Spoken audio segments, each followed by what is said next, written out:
and that we are able to proceed with our program. For our last two presentation. During our lunch, there was a gentleman who said he had a question for Yaleis. My brother, you said you had a question for you, for us, and then also for, yeah, but just come and make, post your question before we proceed with Namfisa.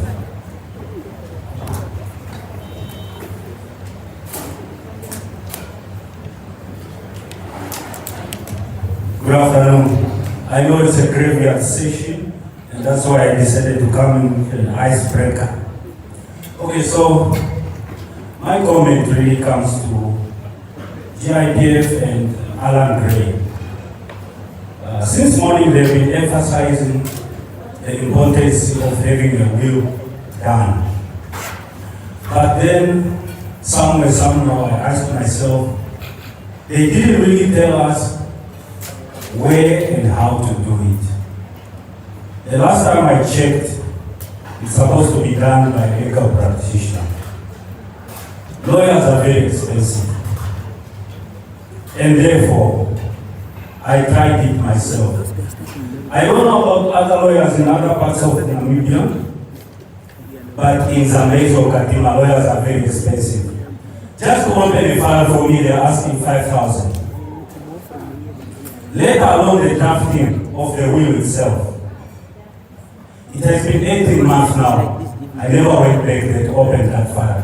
I'm still struggling to raise that 5,000 just to open that file so that I can have a will drafted.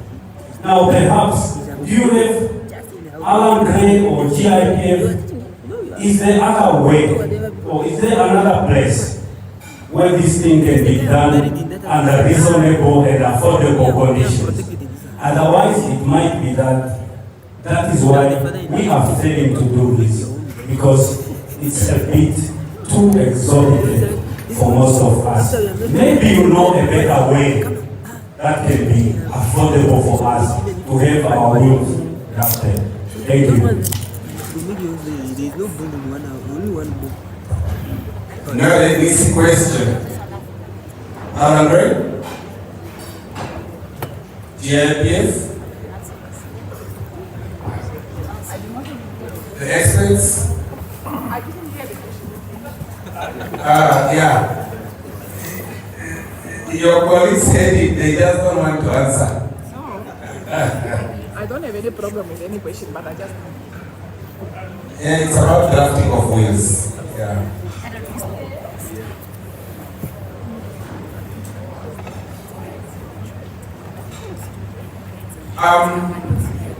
Okay.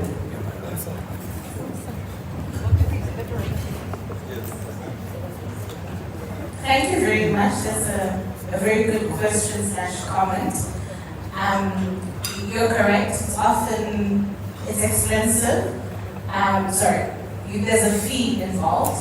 I would be very worried if someone offered to do it for free, because then you have to question the level of skill that's required to execute an estate. What we suggest is maybe, have you tried, where's the gentleman?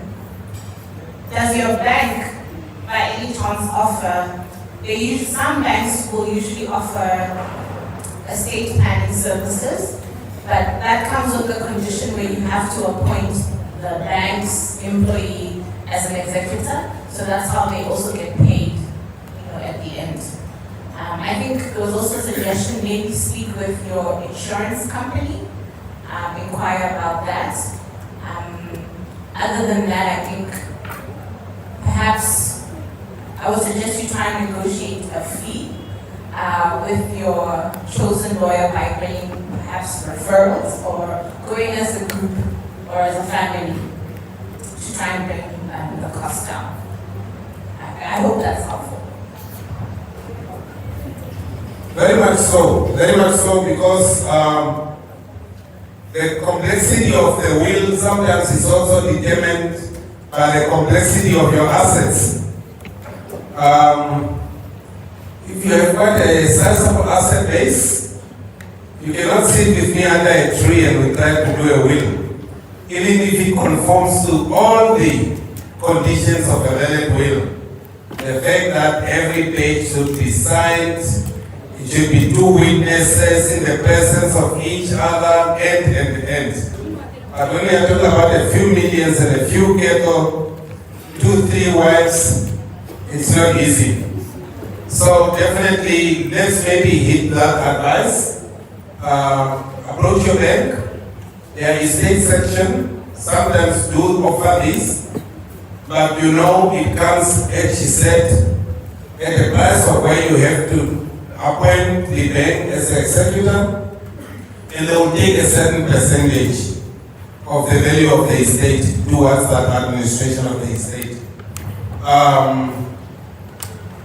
Yeah, definitely, but it's very important to have a will. And that's why we also explain from the side of the pension fund, we are not run by the Will and Estates Act. That's why we are regulated by the Pension Fund Act. And your pension does not form part of your will. It's a whole separate entity on its own. And that's why we say, please make sure you have a will separately. But anytime you do not have a beneficiary nomination form, you do not have a beneficiary that you have nominated, you don't have the surviving spouse or child, we do pay over all the proceeds to the Master of the High Court. And once there, then it's administered in terms of the law that administers estates. So very, very good question and very good comment. Thank you. Let's now go over to the Namibia Financial Institutions Supervisory Authority, NAMFISA. Good afternoon. My name is Washo. My side name is Kaurimuye. I'm working for NAMFISA as a consumer and education practitioner. So actually they are saying a full tummy has got happy heart. So I hope all of us, we are happy because we are coming from lunch, and I hope they are going to close off because the time is full. Okay, anyway, this presentation of NAMFISA was tailor-made for the consumers only.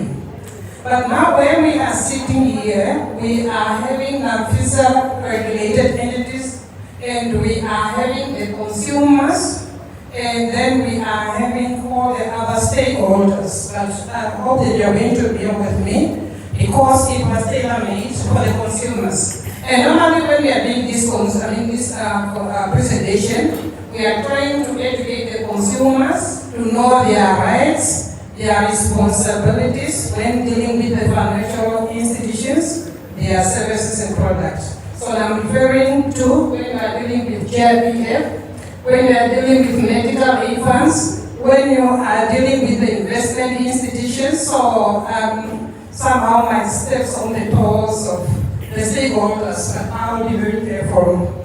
Okay? This presentation has got 2 folds. The first one is just who is NAMFISA, to appreciate what NAMFISA is before we can look at the complaints unit where we think the consumers are protected. So, who is NAMFISA? NAMFISA was established by the Act of Parliament in 2001. But just could you imagine if someone is asking, where do you work? Namibia Financial Institutions Supervisory Authority. You will be sleeping already. So that's what we call it. Okay, NAMFISA. This is our corporation, and I can look at actually all the institutions that have been doing their presentations here.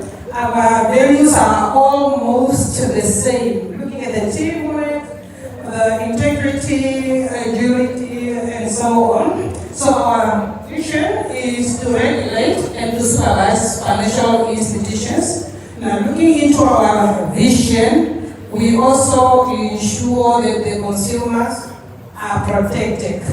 So now there we are having the NAMFISA functions. The first one, to supervise, to regulate financial institutions. That's number 1. The second function, we advise the Minister of Finance in any matter relating to their financial institutions, their services and products. So Namfisa's role here is just to advise the minister. I'm just trying to emphasize on that because the issue of FEMA will come, and then I'm going to repeat myself several times saying that we advise the Minister of Finance. So in 2012, Namfisa got an auxiliary function that has to do with the man-made laundering, combating financial tourism, and the proliferating finance. I remember that there was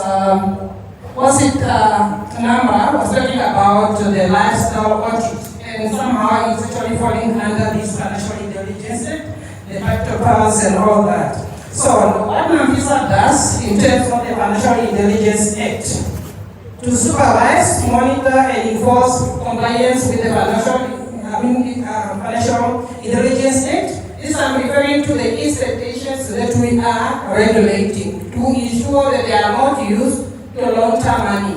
So talking about the issues of the fish rot, there were fingers pointed to Namfisa to say, okay, Namfisa, where were you? The sleeping on duties, respond to that, and so on. So our response to that is to say, we ensure that the institutions, the accounting institution, the reporting institution, in unproclaimed areas. But it was mostly so for the pension funds in the defined contribution space.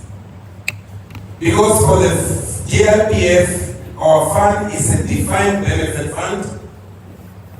Your benefits were already guaranteed and they are known to you by the time you retire.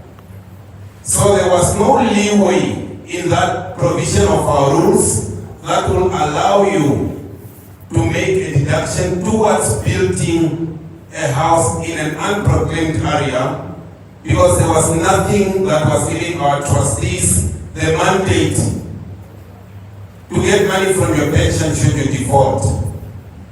And mind you, if I built a house in my father's homestead and I default, mind you, if I come to Katima and now I want to claim that house, it will be a whole cultural dilemma to have access to a pension-backed home loan within the current law. And that's what took a little bit longer, but that's what has been allowed, and that's what will be rolled out.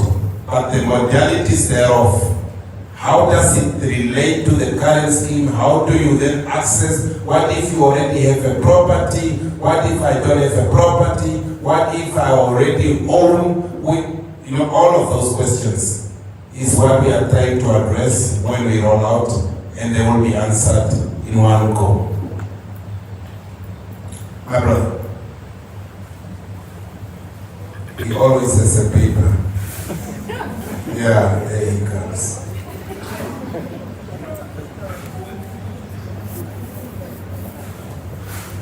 Thank you, Eddie. Thank you very much. I always take notes, so to get notes from friends. I was following two presenters that were here. I have to ask this specifically for Vokalo Village Council, where we have 29% of the houses that have been constructed now. Right. First Capital, your office is not doing justice to our community out there with regard to deductions that are made prior to the occupation of the houses. Take note of that. With your manager, with your boards, you should take it up. Our clients, they are, some, not all, are being deducted. Money is coming out from their payslip while they are not within their roofs. I don't know why it's like that. I don't know. I've never gone through the agreement that you normally sign with them to see what are the conditions that are there with that stipulates that you are allowed to deduct the payments. That's my first question. And then I need you to answer that. Now the second one, small scale. One says scary, it has to do with the joint bond that we emphasize that if my wife is working, two of us must enjoy it, whatever, so that our subsidy is elevated somewhere for us to qualify. In case, if one decides we are human beings and things cannot stay for permanently or for granted, maybe my wife had more income than I am, and she decided to pull out of the relationship, the divorce is effected. What happens in that regard? Initially, when the agreement was signed, we were qualified. What do you do with such a client who has remained alone and cannot make it? You understand what you understand my question? So I want to know, how do you reconcile to that, so that at least the person who is benefiting can carry on with the house? Thank you. Is there another question? Yes. Honorable. From Chatham. Honorable Councillor from Chatham. Okay, thank you very much. I have 4 questions. The first one will be on the town where you are. We've been visiting your offices and we are told your qualifying amount can go up to a maximum of $1 million. But due to the town where you are, the maximum that you are allowed to get from First Capital will only be 850. Now, for us who are here and who want to own properties in Katima, we want to find out how was that evaluation done? Due to what? Because we can qualify for $1 million house, but we are only told the maximum we can get from you is 850. What else we can afford? That is the first one. The second one, I want to find out, on your pre-approval, you indicate the qualifying amount as well as the recommended purchase. But you will find that most times, the recommended purchase will only be the subsidy or home loan amount. Now, at the end of the day,